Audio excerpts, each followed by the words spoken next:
నమస్కారం ఘంటారావానికి స్వాగతం. ముందుగా ప్రధానాంశాలు. రాజీవ్ గాంధీ వర్ధంతి సందర్భంగా నివాళులు అర్పించిన సీఎం. సాంకేతిక విప్లవాన్ని అందించిన దార్శనికుడని కొనియాడిన రేవంత్.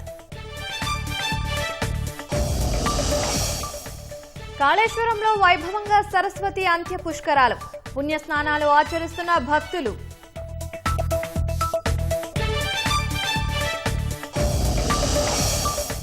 మొక్కజొన్న కొనుగోలు వేగవంతం చేసిన రాష్ట్ర సర్కార్. 336 కొనుగోలు కేంద్రాలలో మక్కలు సేకరణ.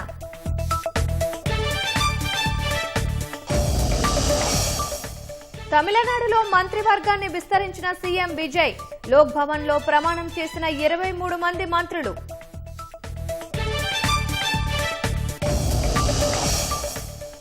ఐరాసలో పాకిస్తాన్ కు మరోసారి బుద్ధి చెప్పిన భారత్. మారణ హోమాలు సృష్టించే వారికి మాట్లాడే అర్హత లేదని ఆగ్రహం.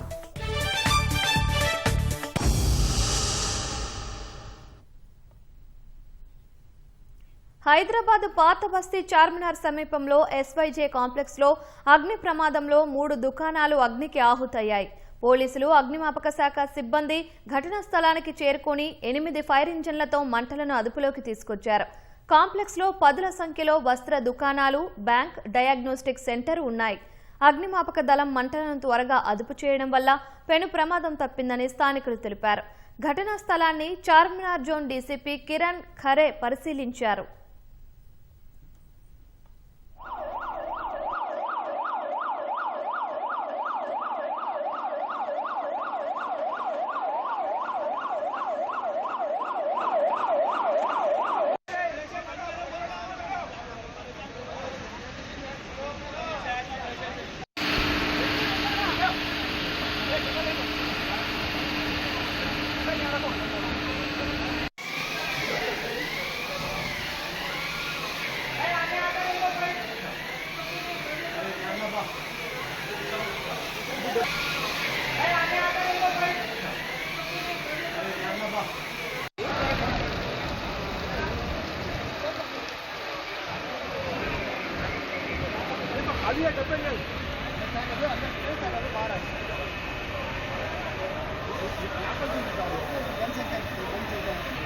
सनी और बच्चे कहाँ हैं? हाँ बुला रहे हैं। फोन मारो, मैं जल्दी फोन मारो।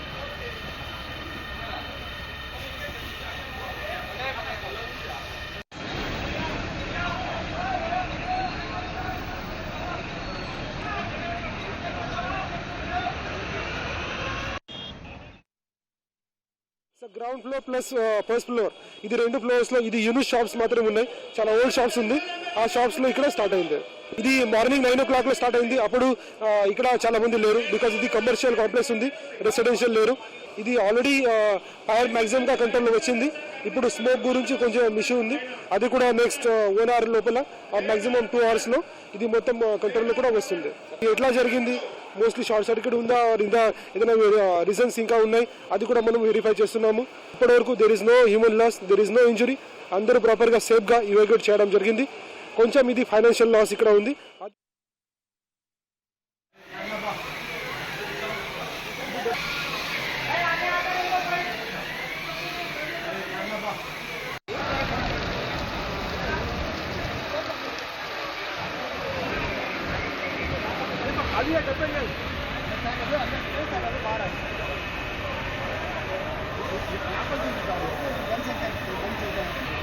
सनी और बच्चे कहाँ हैं? हाँ बुला रहे हैं। फोन मारो, मैं जल्दी फोन मारो।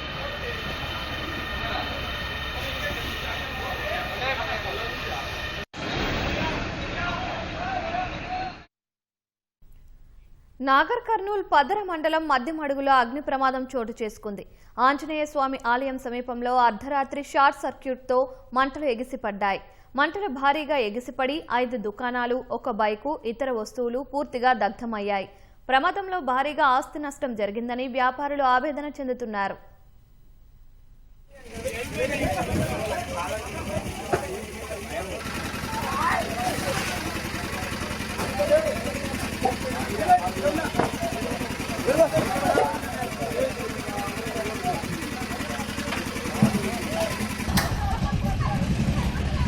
మామ అటు పోయాలి మామ, మనం మామ అటు పోయాలి మామ, ఇటు రావద్దంటే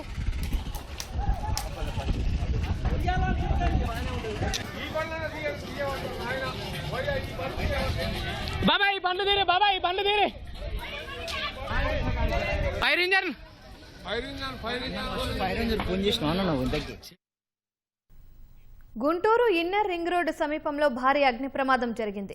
టీచర్స్ కాలనీలో శ్రీలక్ష్మి ఆవాస్ అపార్ట్మెంట్ పక్కన డ్రైనేజీ పైపులు నిల్వ ఉంచిన ప్రాంతంలో ప్రమాదం జరిగింది. పైపులు అంటుకుని మంటలు ఎగిసిపడడంతో దట్టమైన పొగలు చుట్టుపక్కల ప్రాంతాలను కమ్మేసింది. దీంతో స్థానికులు భయభ్రాంతులకు గురయ్యారు. వెంటనే అగ్నిమాపక శాఖకు సమాచారం అందించారు. ఫైర్ సిబ్బంది ఘటనా స్థలికి చేరుకుని మంటలను అదుపు చేయడానికి తీవ్రంగా శ్రమిస్తున్నారు. చుట్టూ చెత్త భారీగా ఉండడం, పైపులకు మండే స్వభావం ఉండడంతో మంటలు భారీగా వ్యాపించాయి. నివాస ప్రాంతానికి అత్యంత సమీపంలో భారీ సంఖ్యలో పైపులు ఏళ్ల తరబడి నిల్వ చేయటాన్ని స్థానికులు తప్పుపడుతున్నారు. నగరపాలక సంస్థ అధికారులు వెంటనే స్పందించి నివాస ప్రాంతాల్లో నిల్వ ఉన్న పైపులను తొలగించాలని డిమాండ్ చేస్తున్నారు. అగ్ని ప్రమాదం పైన లోతుగా విచారణ చేయాలని, భవిష్యత్తులో ఇలాంటి ఘటనలు జరగకుండా కఠిన చర్యలు తీసుకోవాలని స్థానికులు కోరుతున్నారు.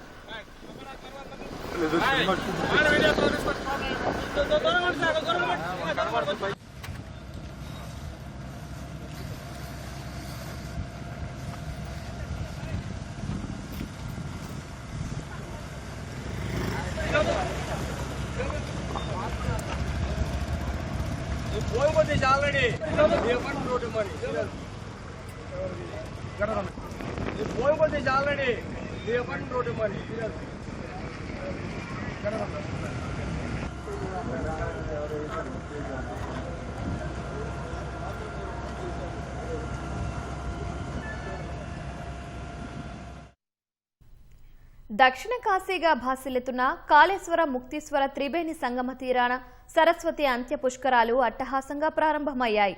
తెల్లవారుజామున 5:43 అంత్య పుష్కరాలని కంచి కామకోటి పీఠాధిపతి శ్రీ విజయేంద్ర సరస్వతి, మంత్రి శ్రీధర్ బాబు, కొండా సురేఖ లాంఛనంగా ప్రారంభించారు. ఇవాల్టి నుంచి జూన్ 1 వరకు సరస్వతి అంత్య పుష్కరాలు జరగనున్నాయి. భక్తులు భారీగా తరలివచ్చి పుణ్యస్నానాలు ఆచరిస్తున్నారు. భక్తులకు ఎలాంటి ఇబ్బందులు లేకుండా అధికారులు ప్రత్యేక ఏర్పాట్లు చేశారు. రాష్ట్ర వ్యాప్తంగా వివిధ బస్ స్టేషన్ల నుంచి 3,360 బస్సులు నడిపిస్తున్నారు.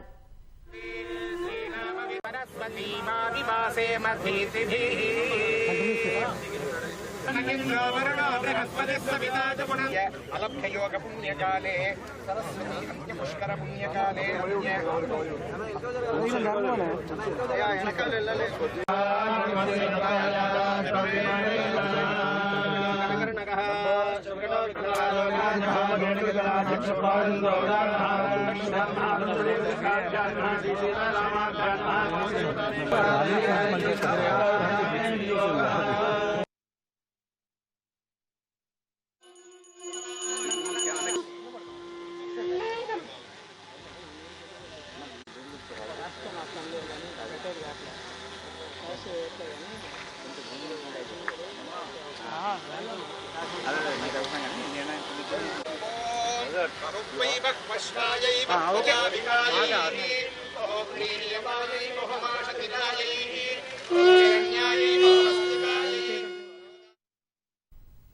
తిరుమలకొండ భక్తులతో నిండిపోయింది.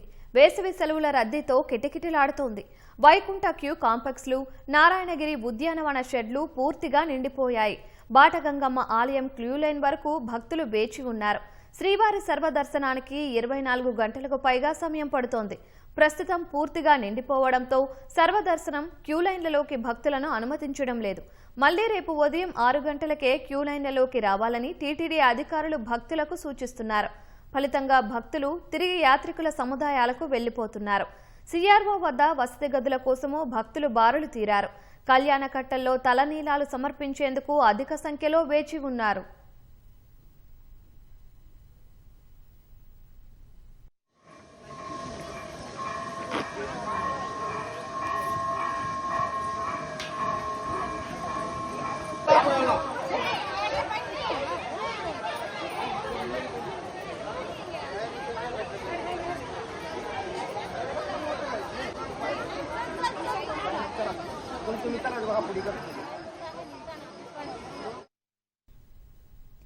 రాష్ట్రంలో మొక్కజొన్న కొనుగోళ్ల ప్రక్రియ వేగవంతం చేయడంపై సర్కారు ప్రత్యేక దృష్టి సారించింది. ఈ ఏడాది యాసంగి మార్కెటింగ్ సీజన్ సంబంధించి మొక్కజొన్న ఉత్పత్తి 43.18 లక్షల మెట్రిక్ టన్నుల వరకు ఉంటుందని ప్రభుత్వం అంచనా వేసింది. ఇప్పటి వరకు రాష్ట్ర వ్యాప్తంగా 336 కొనుగోలు కేంద్రాలు ప్రారంభించి మక్కలు సేకరిస్తోంది. కొనుగోలు చేసిన మొక్కజొన్నలో 9.53 లక్షల మెట్రిక్ టన్నులు గోదాములకు తరలించగా ఇంకా 2.01 లక్షల మెట్రిక్ టన్నులు గోదాములకు తరలించాల్సి ఉంది. మొక్కజొన్న కొనుగోలులో ఖమ్మం జిల్లా ముందంజలో ఉంది. నాగర్ కర్నూల్లో 1.55 లక్షల మెట్రిక్ టన్నులు, వరంగల్లో 1.1 లక్షల మెట్రిక్ టన్నులు, నిర్మల్లో 1.05 లక్షల మెట్రిక్ టన్నులు కొనుగోలు చేశారు. నిల్వల విషయంలో మొత్తం 15.53 లక్షల మెట్రిక్ టన్నుల స్టోరేజీ అవసరం. ప్రస్తుతం 12.75 లక్షల మెట్రిక్ టన్నుల నిల్వ స్థలం అందుబాటులో ఉంది. మొక్కజొన్న కొనుగోళ్ల కోసం మొత్తం 3.1 కోట్ల గన్ని బ్యాగులు అవసరం ఉండగా ఇప్పటి వరకు 2.42 కోట్ల బ్యాగులు సరఫరా అయ్యాయి. ఇంకా 67.84 లక్షల గన్ని బ్యాగులు సర్దుబాటు చేయనున్నారు. పలు జిల్లాల్లో రవాణా సమస్యలతో కొనుగోళ్లు నిదానంగా సాగుతున్నాయని ప్రభుత్వ వర్గాలు తెలిపాయి. మంచిర్యాల జిల్లా జైపూర్ మండలం ఇందారం జాతీయ రహదారిపై బీఆర్ఎస్ నాయకుల ఆధ్వర్యంలో రైతులు రాస్తారోకో నిర్వహించారు. ధాన్యం కొనుగోలు చేయాలని ప్రభుత్వానికి వ్యతిరేకంగా నినాదాలు చేస్తూ నిరసన తెలిపారు. తాలు తరుగు లేకుండా వరి ధాన్యం కొనుగోలు చేయాలని డిమాండ్ చేశారు. ప్రభుత్వ మిల్లర్ల తీరుతో రైతులు తీవ్రంగా నష్టపోతున్నారని ఆందోళన వ్యక్తం చేశారు. మెదక్ జిల్లా కొనుగోలు కేంద్రాల్లో తూకం వేసిన ధాన్యాన్ని లారీలలో మిల్లులకు తరలించడానికి అధికారులు మీనమేషాలు లెక్కపెడుతున్నారని రైతులు ఆరోపించారు. చిన్నశంకరంపేట మండలం అంబాజీపేట గ్రామంలో మెదక్ చేగుంట ప్రధాన రహదారిపై ద్విచక్ర వాహనాలు రోడ్డుకు అడ్డుగా పెట్టి రైతులు ధర్నా చేపట్టారు.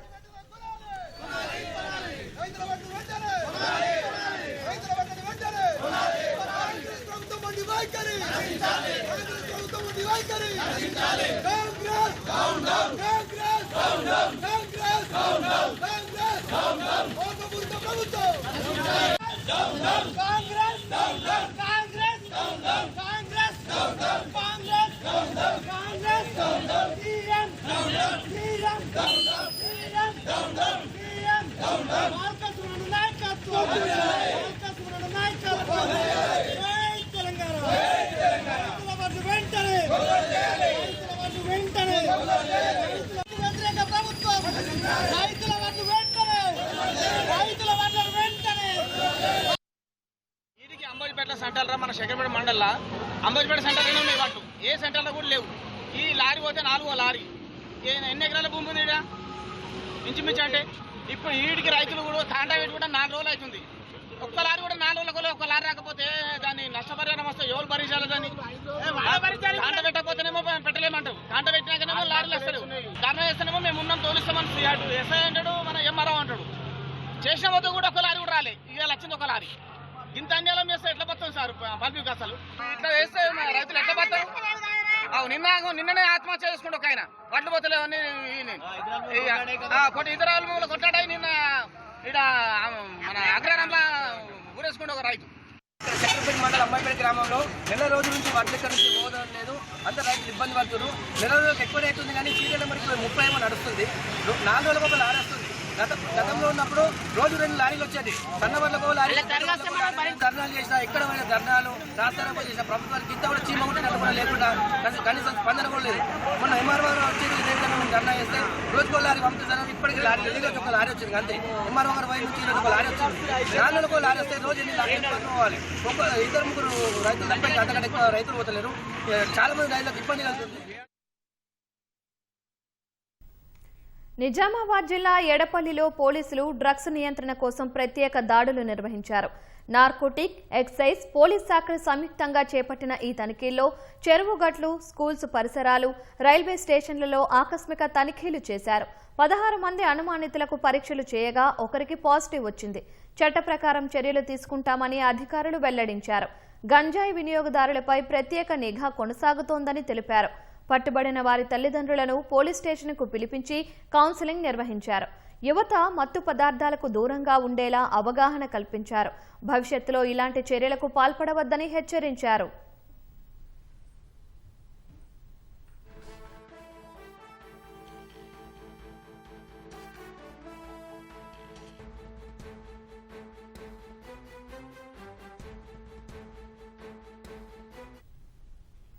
తమిళనాడు ముఖ్యమంత్రి విజయ్ తన మంత్రివర్గాన్ని విస్తరించారు. ఇందులో భాగంగా మొత్తం 23 మంది ఎమ్మెల్యేలతో గవర్నర్ రాజేంద్ర ఆర్లేకర్ లోక్ భవన్లో మంత్రులుగా ప్రమాణం చేయించారు. వీరిలో విజయ్ నేతృత్వంలోని టీవీకే పార్టీకి చెందిన 21 మంది ఎమ్మెల్యేలు ఉండగా మిత్రపక్షమైన కాంగ్రెస్ పార్టీ నుంచి 2 ఎమ్మెల్యేలు రాజేష్ కుమార్, పి విశ్వనాథన్ ఉన్నారు. ఈ చేరికతో దాదాపు 6 దశాబ్దాల తరువాత తమిళనాడు ప్రభుత్వంలో కాంగ్రెస్ తొలిసారి భాగస్వామి అయింది. మరోవైపు టీవీకే ప్రభుత్వానికి సంఖ్యాపరంగా అత్యంత కీలకమైన మిత్రపక్షాలు ఐయుఎంఎల్, వీసీకేకు ఈ మంత్రివర్గ విస్తరణలో చోటు దక్కలేదు. విజయ్ మంత్రివర్గంలో మరో 3 పదవులు ఖాళీగా ఉండగా వీటిని ఈ 2 పార్టీలకు కేటాయించే అవకాశం ఉంది. భవిష్యత్తులో ఈ మిత్రపక్షాలు అధికారికంగా టీవీకే ప్రభుత్వంలో చేరే అవకాశం ఉందని సంబంధిత వర్గాలు వెల్లడించాయి. మే 10న సీఎం విజయ్తో పాటు మరో 9 మంది మంత్రులుగా ప్రమాణ స్వీకారం చేశారు. ఇవాళ 23 మంది మంత్రుల చేరికతో విజయ్ ప్రభుత్వంలో మంత్రుల సంఖ్య 32కి చేరుకుంది.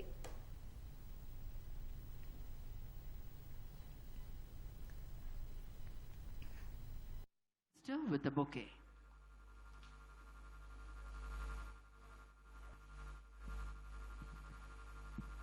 பின்பால் உண்மையான நம்பிக்கையும் மாறா பற்றும் கமலி என்னும் நான் தமிழ்நாட்டு அரசின் அமைச்சர் என்ற முறை. The Honorable Governor will now present a bouquet to the Honorable Minister.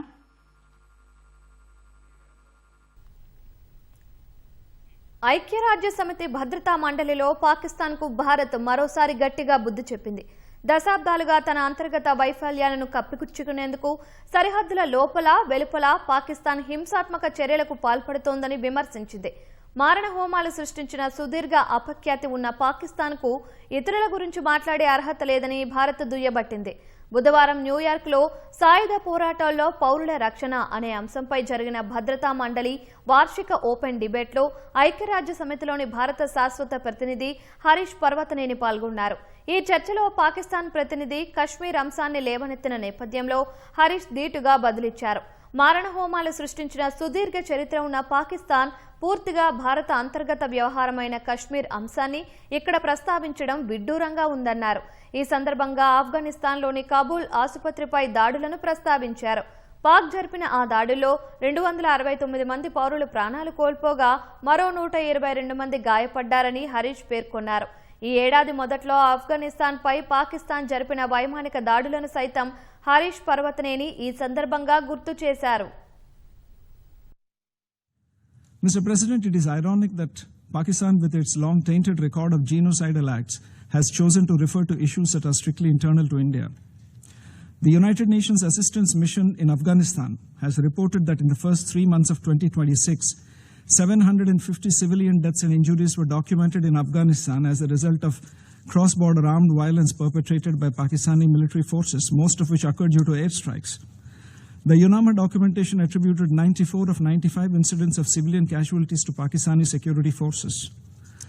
The world has not forgotten that it was during the holy month of Ramadan in March this year, at a time of peace, reflection and mercy, that Pakistan conducted a barbaric airstrike on the Omid Addiction Treatment Hospital in Kabul.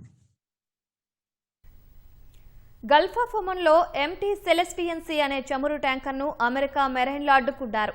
America విధించిన నౌక దిగ్బంధాన్ని ఉల్లంఘిస్తూ ఈ నౌక Iran రేవు వైపు వెళ్తోందనే అనుమానంతో మెరైన్లు ఈ చర్యలకు ఉపక్రమించారు. Iran జెండాతో వెళ్తున్న ఈ వాణిజ్య నౌకలో తనిఖీలు నిర్వహించిన అనంతరం ప్రయాణ మార్గాన్ని మార్చుకోవాలని సిబ్బందిని ఆదేశించారు. తర్వాత ఆ నౌకను విడిచిపెట్టారు. ఇందుకు సంబంధించిన దృశ్యాలను యుఎస్ సెంట్రల్ కమాండ్ విడుదల చేసింది. హర్ముజ్ జలసంధితో పాటు గల్ఫ్ ఆఫ్ ఒమన్లో అమెరికా దళాలు నౌకా దిగ్బంధాన్ని అత్యంత కఠినంగా అమలు చేస్తూనే ఉన్నాయి. నిబంధనలను ఖచ్చితంగా పాటించేలా చూసేందుకు అమెరికా దళాలు ఇప్పటి వరకు 91 వాణిజ్య నౌకలను అడ్డుకుని వేరే మార్గాల్లోకి మళ్లించాయి.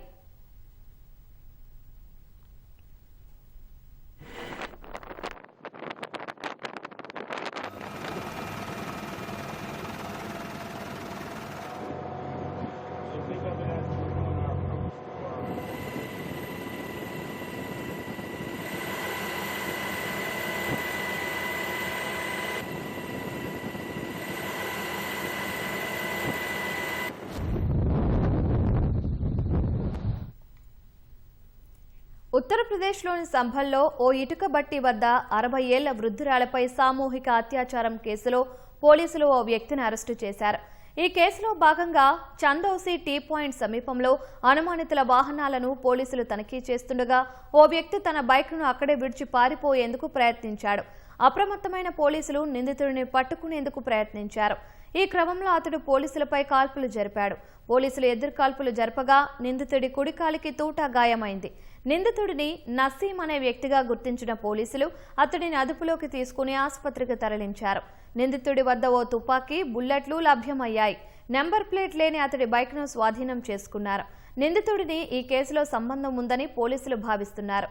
ఆసుపత్రి నుంచి డిశ్చార్జి చేసిన తరువాత విచారణ చేస్తామని చెప్పారు.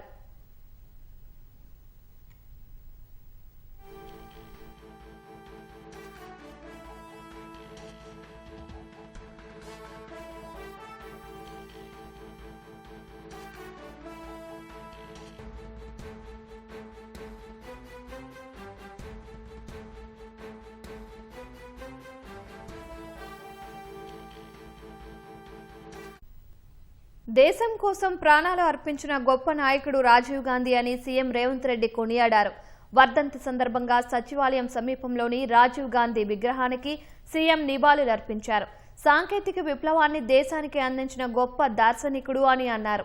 స్థానిక సంస్థల్లో మహిళలకు రిజర్వేషన్లు తీసుకువచ్చిందే రాజీవ్ గాంధీ అని సీఎం తెలిపారు. చట్టసభల్లోనూ మహిళలకు రిజర్వేషన్లు ఉండాలని గాంధీ కుటుంబం కృషి చేస్తే ప్రస్తుత మోదీ ప్రభుత్వం మహిళా రిజర్వేషన్ల బిల్లుకు డీలిమిటేషన్తో లింకు పెట్టి కుట్రలు చేసిందని ఆరోపించారు. ప్రత్యేక పార్లమెంటు సమావేశాలు ఏర్పాటు చేసి మహిళా బిల్లును ప్రవేశపెట్టాలని డిమాండ్ చేశారు.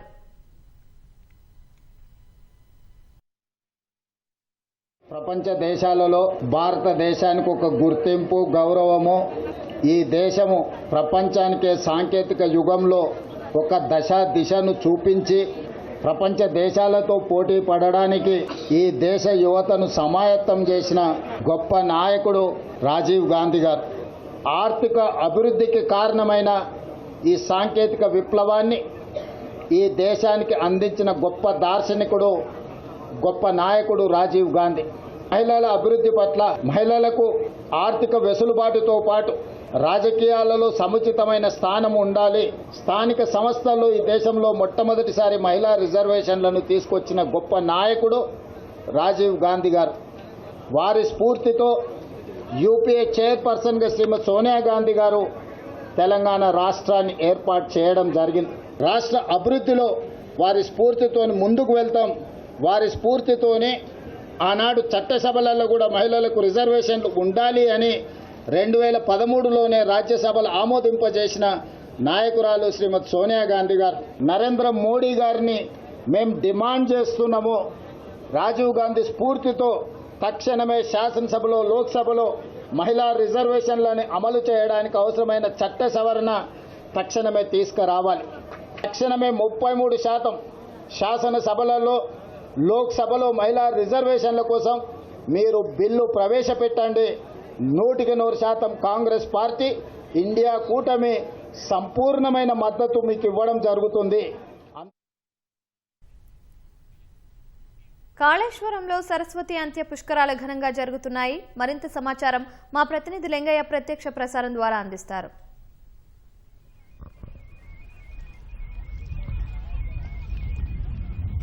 త్రివేణి సంగమంగా బాసిల్లుతున్న కాళేశ్వరం పుణ్యక్షేత్రంలో సరస్వతి నది అంత్య పుష్కరాల శోభతో కలకల్లాడుతున్నాయి. మొత్తం నదీ పరివాహక ప్రాంతం అంతా కూడా ఇప్పుడు సరస్వతి నది అంత్య పుష్కరాల శోభను సంతరించుకున్నాయని చెప్పవచ్చు. ప్రభుత్వం దాదాపు 20 రోజులుగా చేస్తున్న ఏర్పాట్లన్నీ కూడా భక్తులకు ఎక్కడ ఇబ్బందులు లేకుండా చేయడంలో సఫలీకృతం అయ్యారని చెప్పవచ్చు.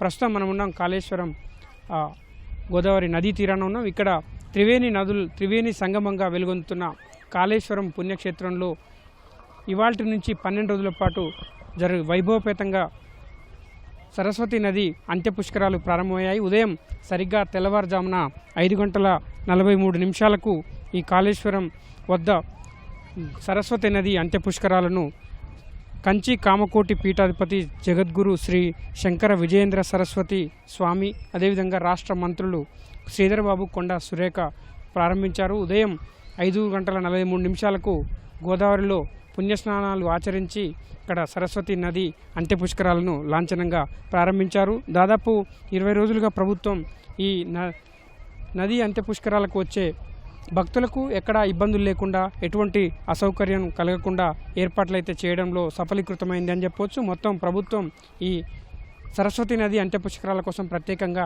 30 కోట్ల నిధులు కూడా వెచ్చించి ఇక్కడ ఏర్పాటు చేసింది.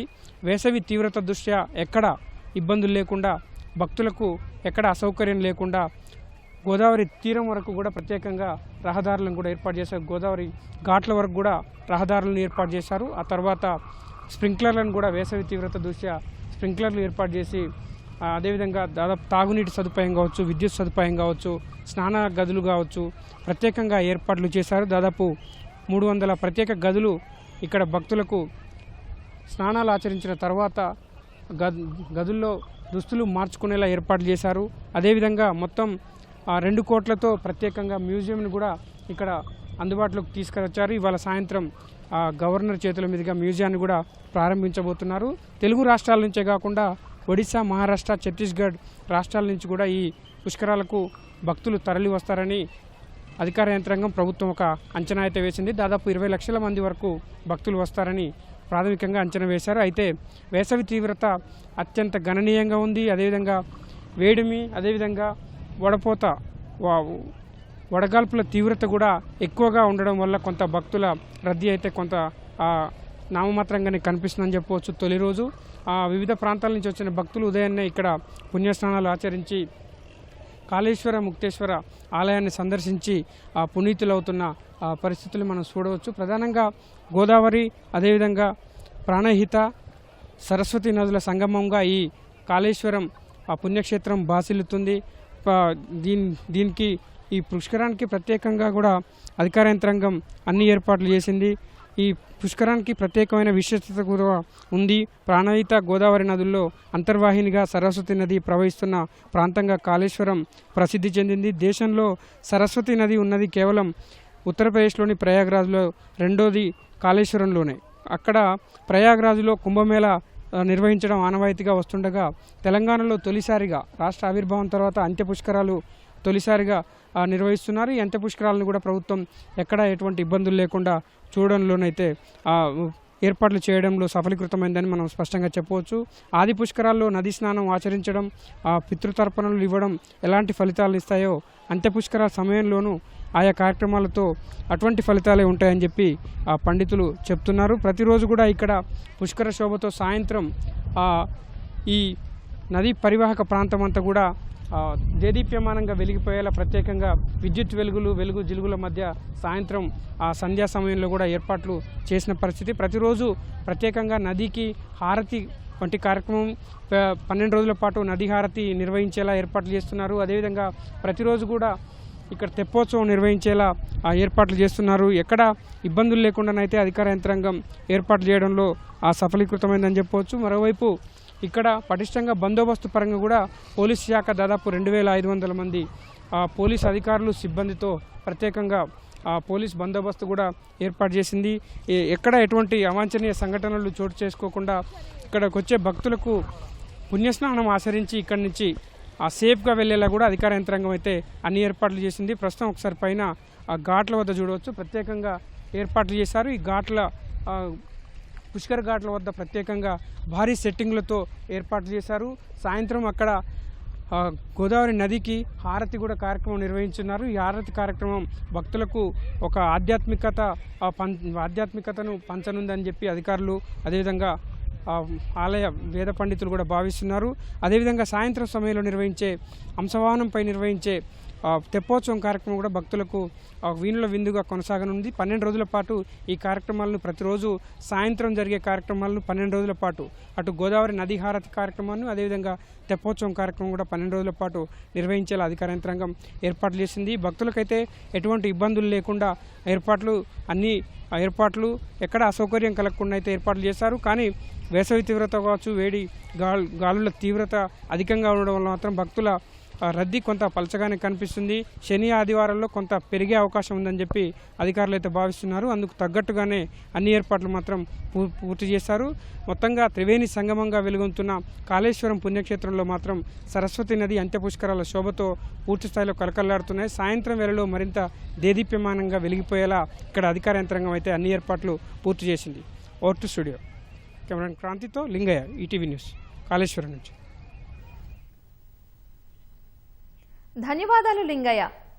భానుడి భగభగలకు తాళలేక శీతల పానీయాలు, చల్లచల్లని ఐస్ క్రీంలు ఆరగించడం మామూలే. సాయంత్రం అయితే సరదాగా కుటుంబ సభ్యులు కలిసి పకోడీలు, పునుగులు కూడా ఆస్వాదిస్తుంటాం. అయితే ఈ మండు వేసవిలో నూనె పదార్థాలకు దూరంగా ఉండాలంటున్నారు వైద్యులు. చల్లగా ఉన్నాయని కూల్ డ్రింకులు, నోరూరుస్తున్నాయని మాంసాహారాలు తీసుకుంటే అనేక రకాల ఆరోగ్య సమస్యలు తప్పవని హెచ్చరిస్తున్నారు. ఈ ఎండల తీవ్రతకు తక్కువ మసాలాలు ఉండే ఆహారం, సీజనల్ ఫ్రూట్స్ మేలు చేస్తాయని సూచిస్తున్నారు. మే నెలలో ఎండలు అంటే బయటకు రాలేని పరిస్థితి. ఉదయం 9 గంటలకే సూర్యుడు సెగలగక్కుతున్నాడు. మరో 2-3 రోజులు ఇదే పరిస్థితి ఉంటుందని వాతావరణ శాఖ హెచ్చరిస్తోంది. ఈ ఎండ నుంచి ఉపశమనం కోసం గొంతులోకి చల్లగా కాస్త కూల్ డ్రింక్ పంపిస్తే ఒక్క క్షణం ఎంతో హాయిగా ఉంటుంది అనుకుంటాం. ఇక దోస్తులతో కలిసి ఓ చిల్డ్ బీరేద్దాం అనుకునే వారికి కొదువే లేదు. పిల్లల విషయానికి వస్తే నిత్యం స్నాక్స్ పరిపాటే. అందులోనూ సెలవుల్లో బయటికి వెళ్ళినప్పుడు సమోసాలు, పునుగులు, బిర్యానీ అంటూ పిల్లలతో కలిసి పెద్దవాళ్లు లాగించేస్తుంటారు. కానీ ఎండవేడికి సరైన ఆహారం తీసుకోకపోతే తీవ్ర ఇబ్బందులు తప్పవని హెచ్చరిస్తున్నారు వైద్యులు.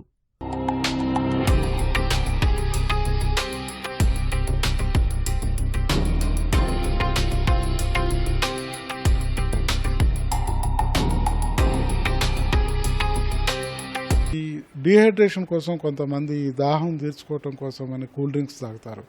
అట్లా కూల్ డ్రింక్స్ కానీ లేకపోతే గ్లూకోజ్ వాటర్ కానీ ఇటువంటివి తాగటం అనేది కరెక్ట్ కాదు. అప్పుడు ఇంకా డీహైడ్రేషన్ అనేది అంటే సెల్యులార్ డీహైడ్రేషన్ అంటాము. అంటే మన బాడీలో ఉన్న సెల్స్లో డీహైడ్రేషన్ ఇంకా ఎక్కువైపోయి ఇంకా ప్రమాదం అయ్యే అవకాశం ఉంటుంది. కాబట్టి ఎక్కువగా నీరే తాగాలి. అంతేగాని ఈ కూల్ డ్రింక్స్ కానీ ఇటువంటి దాహాన్ని తీర్చడానికి మనం వాడద్దు. తర్వాత తీసుకునే ఆహారంలో కూడా ఫ్యాటీ ఫుడ్ మనం తీసుకోవటం అనేది మంచిది కాదు. సో ఆకుకూరలు కానీ కాయగూరలు కానివ్వండి, అంటే వాటర్ కంటెంట్ ఎక్కువగా ఉండే ఫుడ్స్ని మనము ప్రిఫర్ చేయాలి. తర్వాత ఈ కోకోనట్ వాటర్, అది నేచురల్ ఎలక్ట్రోలైట్ లాంటిది. సో కోకోనట్ వాటర్ కానివ్వండి, లేకపోతే మజ్జిగలో కొంచెం ఉప్పు వేసుకొని తాగటం కానివ్వండి, ఇటువంటి ఫ్రీక్వెంట్గా మనం లిక్విడ్స్ తీసుకుంటుంటే, తర్వాత ఈ ఎండకు పోయేటప్పుడు కూడా కొన్ని జాగ్రత్తలు తీసుకుంటే ఈ వడ దెబ్బ బారిన పడకుండా ఉంటాము. రోజు తినే భోజనంలో కూడా నూనె తక్కువగా ఉండేలా చూసుకోవడమే ఆరోగ్యానికి మేలు. వేపుళ్ళు, స్నాక్స్, అధిక ప్రోటీన్ ఉండే మాంసాహారాలకు దూరంగా ఉండాలి. ఇవి త్వరగా జీర్ణం కాకపోవడంతో పాటు శరీరంలో వేడిని ఉత్పత్తి చేస్తాయి. ఇక శీతల పానీయాలు, కెఫిన్ ఎక్కువగా ఉండే టీ, కాఫీల వల్ల శరీరంలో డీహైడ్రేషన్ ఏర్పడుతుంది. ఐస్ క్రీముల్లో ఫ్యాట్ ఎక్కువగా ఉండడం వల్ల జీర్ణ వ్యవస్థ ఎక్కువగా పనిచేయాల్సి వచ్చి శరీరంలో మరింత వేడి పెరిగే ప్రమాదం ఉందని వైద్యులు చెబుతున్నారు. మనందరం హాలిడేస్లో కాస్త రిలాక్సేషన్ అనేది జరుగుతూ ఉంటుంది. పిల్లలందరికీ సెలవులు కాబట్టి ఇంట్లో ఏదో ఒక విధమైన తిండి వంటలు తయారు చేసుకోవడం అనేది జరుగుతూ ఉంటుంది. అలాగే బయట కూడా కాస్త షికారుకు వెళ్ళడం, బయట తినడం కూడా జరుగుతూ ఉంటుంది. ఇక్కడ మనం డిస్కస్ చేసుకునే టాపిక్ ఏంటంటే ఆయిల్ పదార్థాల గురించి. సమ్మర్ అనే కాదు, ఇన్ జనరల్గా ఆయిల్ పదార్థాలని మనము అవాయిడ్ చేయాలి. తరచుగా చెప్తున్న విషయం ఏంటంటే ఇది లైఫ్ స్టైల్ డిజీజెస్లో ఇంపాక్ట్ చూపిస్తుంది.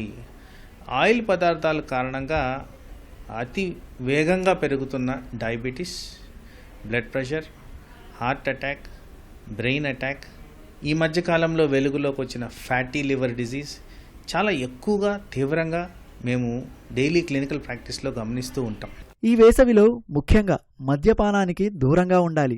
మద్యం తాగడం వల్ల శరీరంలో నీటి శాతం తగ్గిపోయి ఒక్కోసారి తీవ్ర అనారోగ్యం బారిన పడే ప్రమాదం ఉంటుంది. మంచినీరు, ఓఆర్ఎస్ వంటి ద్రవాలు తీసుకోవడంతో పాటు అత్యవసరమైతే తప్ప పగటిపూట ఇంటి నుంచి బయటకు రాకూడదని వైద్యులు సూచిస్తున్నారు. బయట తినే ఫుడ్ అందరికీ తెలిసిన విషయమే. ఈ ఆయిల్ని రీసైకిల్ చేసి వాడుతూ ఉంటారు. ముఖ్యంగా సాయంత్రం పూట మనము చల్లబడంగానే ఆ బజ్జీలు బోండాలు ఇలాంటివి కన్జ్యూమ్ చేయడం చాలా మటుకు ఈ హాలిడేస్లో పిల్లల్ని బయట తీసుకెళ్ళి తినడం కూడా జరుగుతుంటుంది. కాబట్టి ఇక్కడ డెఫినెట్గా వాళ్ళు అగ్రీ చేసినా చేయకపోయినా ఆ ఆయిల్ అయితే రీసైకిల్ చేయడం, రీహీట్ చేయడం జరుగుతూ ఉంటుంది. కాబట్టి ఇది మనం గమనించుకోవాలి. ఎందుకంటే ఇలాంటి పదార్థాలు రిపీటెడ్గా బాయిల్ చేసిన పదార్థాల్లో విష పదార్థాలు, టాక్సిక్ సబ్స్టెన్సెస్ ఎక్కువగా ఉంటాయి. క్యాన్సర్ ఉత్పత్తి చేసే నేచర్ ఉంటుంది. అలాగే ఫ్యాట్, అన్వాంటెడ్ ఫ్యాట్, ఏదైతే హార్మ్ఫుల్ ఫ్యాట్ ఉంటుందో అది కూడా అధికంగా ఉంటుందని గ్రహించారు. ఇది ఒక్కటే కాదండి, మనం ఏదైతే బయట ఫుడ్స్ తింటామో ఇక్కడ కలరింగ్ ఏజెంట్స్, సాల్ట్, షుగర్, మైదా ఇలాంటివన్నీ కూడా హార్మ్ఫుల్ అని మనందరికీ తెలిసిన అంశమే.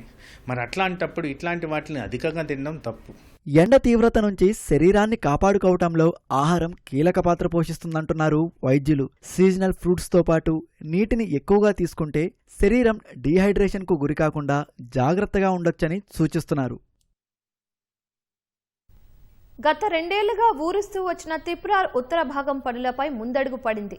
161 కిలోమీటర్లకి 6 వరుసల్లో 2 ప్యాకేజీలుగా చేపట్టే పనులను NHAI నోటిఫికేషన్ ఇచ్చింది. జూలై 7 లోపు బిడ్లు దాఖలు చేయాల్సి ఉంటుందని తెలిపింది. బిడ్లు తెరిచి టెండర్ ఖరారు చేసిన అనంతరం లెటర్ ఆఫ్ అగ్రిమెంట్ అందిన 3 ఏళ్లలో పనులు పూర్తి చేయాల్సి ఉంటుందని పేర్కొంది.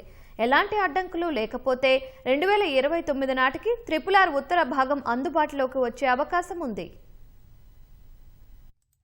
ప్రాంతీయ వలయ రహదారి RRR ఉత్తర భాగం పనులకు కేంద్రం పచ్చజెండా ఊపింది. ఆ రహదారి పనులను 5 నుంచి 2 ప్యాకేజీలకు కుదించి టెండర్ నోటిఫికేషన్ జారీ చేసింది. సంగారెడ్డి జిల్లాలోని గిరిమాపూర్ నుంచి యాదాద్రి భువనగిరి జిల్లా తంగడపల్లి వరకు మొత్తం 161.518 కిలోమీటర్ల మేర 6 వరుసల గ్రీన్ ఫీల్డ్ రీజనల్ ఎక్స్ప్రెస్ వేని 9362.4 కోట్లతో సివిల్ పనులు అభివృద్ధి చేయనుంది. ప్యాకేజీ 1లోని సంగారెడ్డి జిల్లా గిరిమాపూర్ నుంచి సిద్దిపేట జిల్లా ప్రజ్ఞాపూర్ వరకు 83.518 కిలోమీటర్ల మేర పనులు చేపట్టనున్నారు. ప్యాకేజీ 1 అంచనా వ్యయం 4918.71 కోట్లుగా నిర్ణయించారు. ప్యాకేజీ 2లో ప్రజ్ఞాపూర్ నుంచి యాదాద్రి భువనగిరి జిల్లా తంగడపల్లి వరకు 78 కిలోమీటర్ల మేర పనులు చేపడతారు. 4443 కోట్ల అంచనా వ్యయంతో పనులు చేపట్టనున్నారు. ఈ మేరకు జాతీయ రహదారుల ప్రాధికార సంస్థ NHAI 2 ప్యాకేజీలకు విడివిడిగా టెండర్లు ఆహ్వానించింది.